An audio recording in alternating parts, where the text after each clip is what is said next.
This is He Knows His Sport, bringing you that heat and that fire. All right, folks.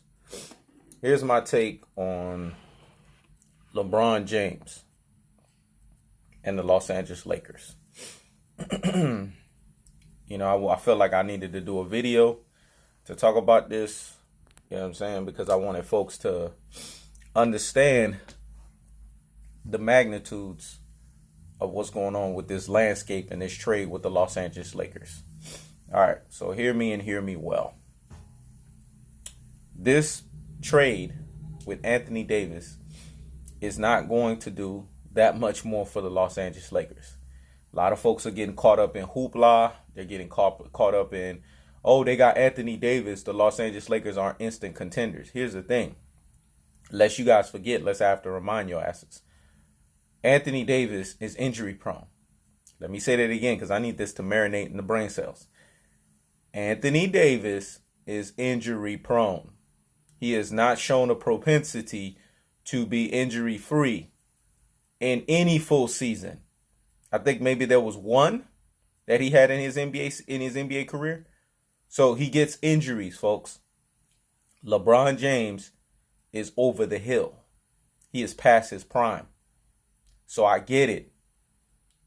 All of a sudden, this is a blockbuster trade, right? But this trade is going to look exactly like the trade when Kobe acquired Dwight Howard. And remember when they had that botch trade where they were trying to get Chris Paul and they couldn't get him? But this is going to be a very resembling of when Kobe had Dwight Howard. Everybody thought that Lakers team was going to just kill it. They were going to dominate. But lest you forget, let's have to remind your asses what happened during that stint. Dwight Howard got hurt, and so did Kobe. LeBron James is not the player that he used to be. I don't know why people sit here and think that he is still one of the top 3 players in the game. He is not. Kevin Durant is in front of him at this point. Stephen Curry is in front of him at this point. Even though Stephen Curry had a nightwing performance in the NBA Finals, he is in front of LeBron James at this point. He's playing on a higher level than him. There's an argument that you can make for either Russell Westbrook or James Harden. And let's not forget Giannis Antetokounmpo and Kawhi Leonard. These guys, to me, I would rank them even higher than a Russell Westbrook or a James Harden. So LeBron James is not even a top 5 player in the game. Not right now. I know this is going to get a lot of flack. A lot of people are going to be like, what? What are you talking about? Well, look at last season. Remember, folks were saying that this guy right here could lead any team, no matter how abysmal they were, to the finals. Folks learned that lesson that maybe that was just him being in the weak East. And maybe that was the reason why he was able to go to 8 finals appearances back to back, right? Hence, now he got to the Wild Wild West. He's not relevant because he learned in the Western Conference, you can't play this thing where you're under 500 and you make the playoffs. Can't do that. Not over here in the West. You got to have some kind of respectable record in order for you to be an 8 seed. You probably got to be anywhere between 4 to 5 games above 500 as an 8th seed to make it in the playoffs in the Western Conference. LeBron James learned that. So this is the stuff that I'm talking about when I tell you guys. You have to look at the sum of the parts of the Los Angeles Lakers that are in front of you. I mentioned this in the other video when I was talking about Bob Myers and Kevin Durant. And I was explaining that I was going to get to this video eventually. Well, we're here. And you guys needed He Knows His Sports Take. Because He Knows His Sports Take is what? Bringing you that heat and that fire. That's what you needed. You didn't need none of these other takes out here. Because people are going to sugarcoat stuff. People are going to show their biases. Whether they're living in Los Angeles at the moment.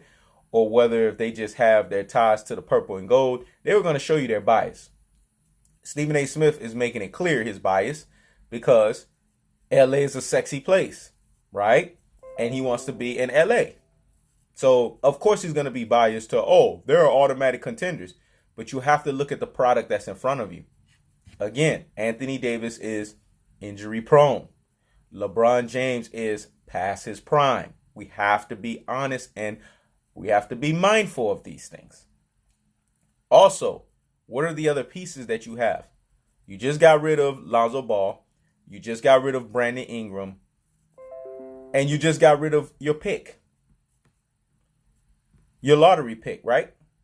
So if you got rid of those, what do you have now? You don't have a complete team. So in order for them to be a contender, they need actually a third wheel outside of LeBron James and Anthony Davis, a la Klay Thompson type. That's what they need. And then they also need what we call a guy that's going to be willing to be a defender at the perimeter.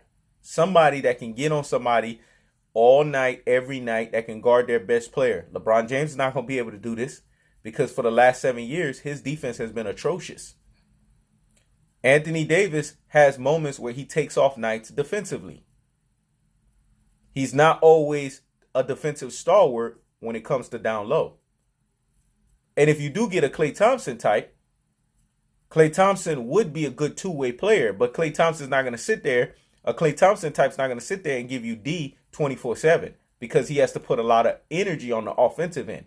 So you're going to need a guy from the perimeter that's going to be able to guard a lot of these powerful perimeter players each and every single night.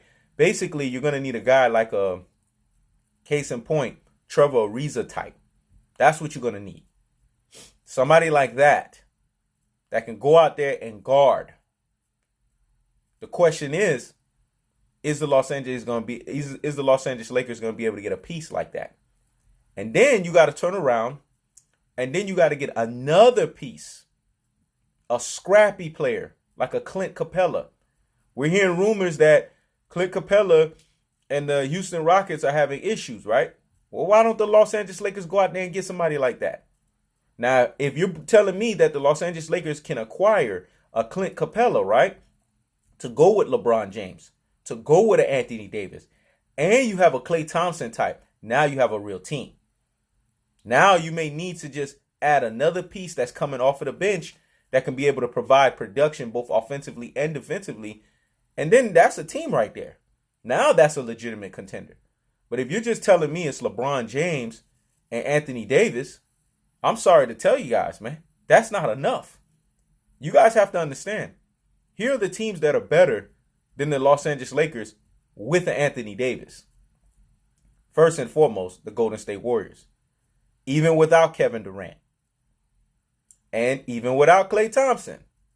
The Golden State Warriors, with Stephen Curry, Draymond Green, and company, has more in terms of role playing and in terms of a complete package than that Los Angeles Lakers team. Plus, the Golden State Warriors are a team of proactiveness and not reactiveness. So they're actually trying to find players that's going to replace Kevin Durant and Klay Thompson in the interim while those guys are rehabbing from their injuries. Because we know Kevin Durant's going to be out for 12 months. And we know that Klay Thompson might be out close to that period of time because we're talking about an Achilles, a ruptured Achilles injury, and we're talking about an ACL injury. So they're going to be out for a lengthy amount of time.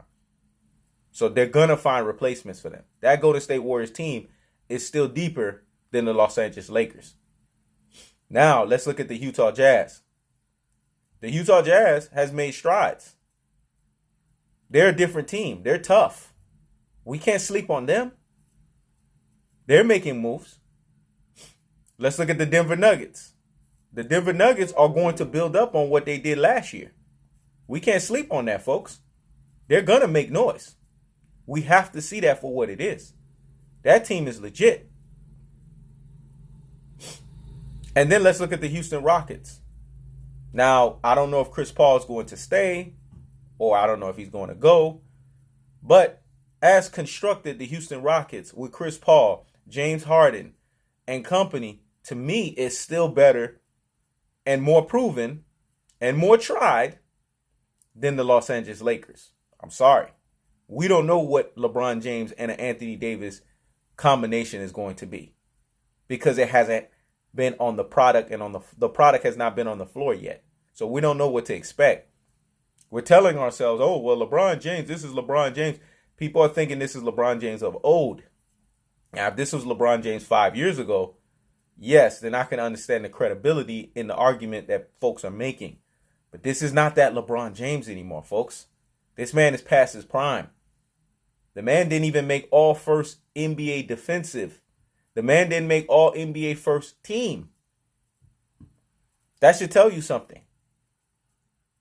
When have you ever seen LeBron James miss all NBA first team? And we're going to sit here and say injuries? Because there have been other seasons where LeBron was injured, right? But he still made all NBA first team. So I don't want to hear that rhetoric. And Anthony Davis. He has shown times and moments where his play has not been consistent with the potential and the skill that we know that he has. There are moments where Anthony Davis has mental lapses on the basketball court. So we got to see this stuff for what it is, folks. I'm not sold on this team. Not until they go out there and prove it to me. A lot of people, they're just going to be contenders. The Los Angeles Lakers, the purple and gold, they're going to dominate. Listen, put your purple and gold fanboyism stuff to the side and look at the facts for what it is. This Lakers team is unproven.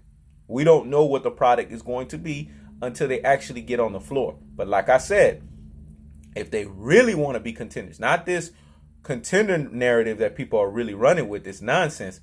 If they really, really and truly want to be contenders, then they need to get a Klay Thompson type. And they also need to get a Clint Capella type to balance out with a LeBron James and an Anthony Davis. And they also need a perimeter defender that can sit there at home and guard your best player every night, because none of those guys are going to be sitting there doing that type of stuff. You have that. Now you have a real contender in the Los Angeles Lakers. This is He Knows the Sport. Checking out.